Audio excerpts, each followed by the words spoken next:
So Carl, yeah, I know you've popped into the office to see David for something, so I'm going to take this opportunity to ask you how it's going really. I know you joined us back in September, it's now March, so 6 months ago.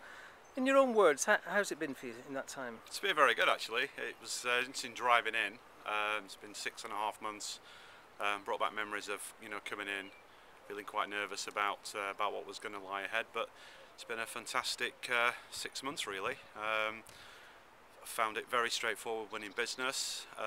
Developed a pretty cool method of how to win new business and how to do a lot of research on the companies before I actually go in and pitch. So that's working really well. But like all these things, made some pretty horrendous mistakes. Got very greedy, I suppose, in terms of fees.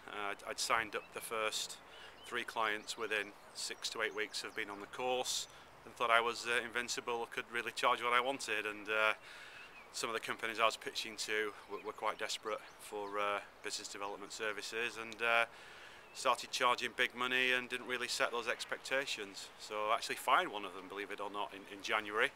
But now I've consolidated. I've got 6 clients. I've just taken on 3 people to work for me. I've got a very good mix of different interests, joint ventures, traditional, what I would call Alchemy consulting projects, lots of growth audits, lots of workshops.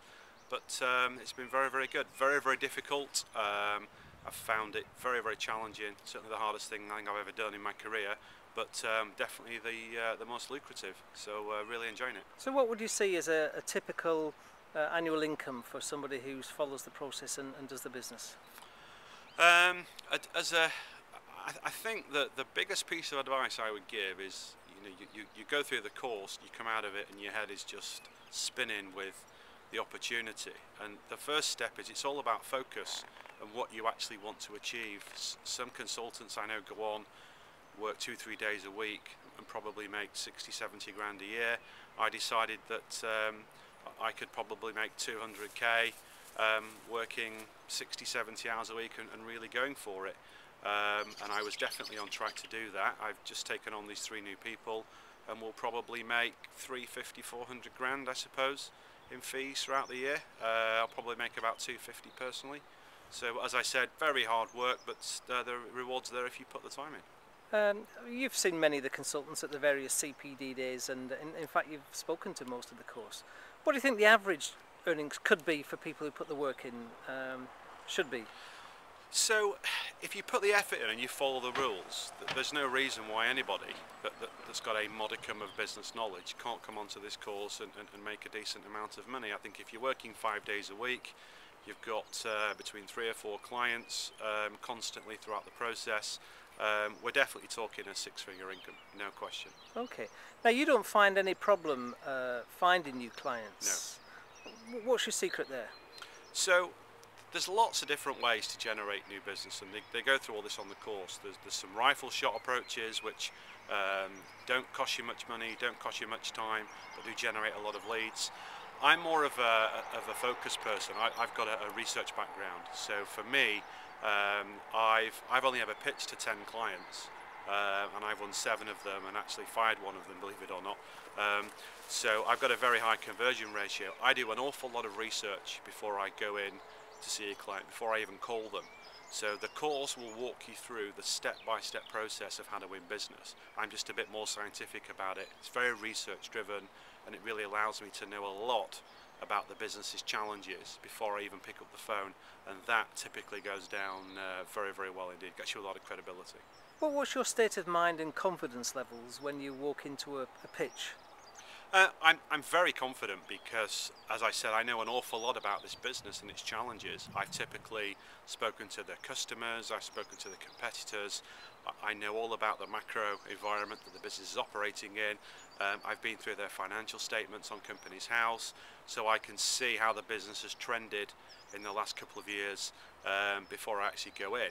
And I really do know what the core of their challenges are before I've even gone through a growth audit or asked them a lot of the difficult questions. And as I said, that really goes down well in terms of credibility. And how do you recognise the buying signals at that stage? So the buying signal is interesting. It's understanding the need, understanding the challenges is one part of it, but at the end of the day, we're in this to make money. So you have to identify, what sort of budget they have in terms of our fees, and also in terms of what additional marketing spend you're going to need to kickstart the company and get the growth ticking on all 4 cylinders. Now, one of the questions I'm often asked on either a Discovery Day or the course is, why haven't we got more testimonies from clients? Now, you must have many successful clients behind you. I've got no testimonies from them. Why might that be?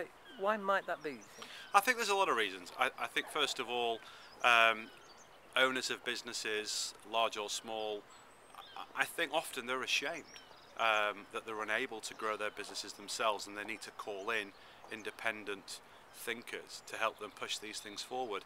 I find a lot of that. I think the second thing is, business is also very secretive.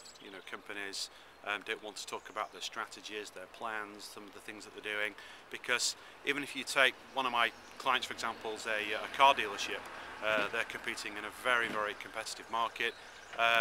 They don't want to give all the secrets away. We're doing some things inside of that company that really are game changing and are helping them win new business when the market in the area is really, really flat. So it's quite a secretive business, if I'm honest.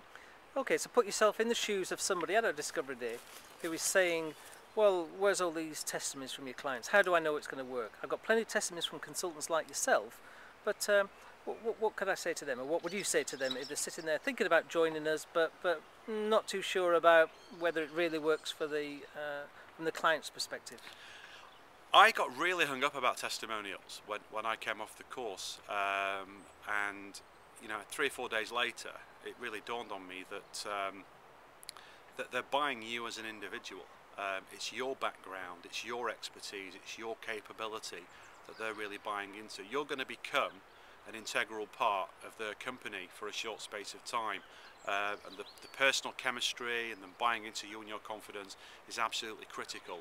I've used testimonials to get my first couple of clients. I used testimonials from people that I'd actually worked with in the past, because again, that they're buying you, not necessarily buying Alchemy. Yeah. So that's a very important thing to realise.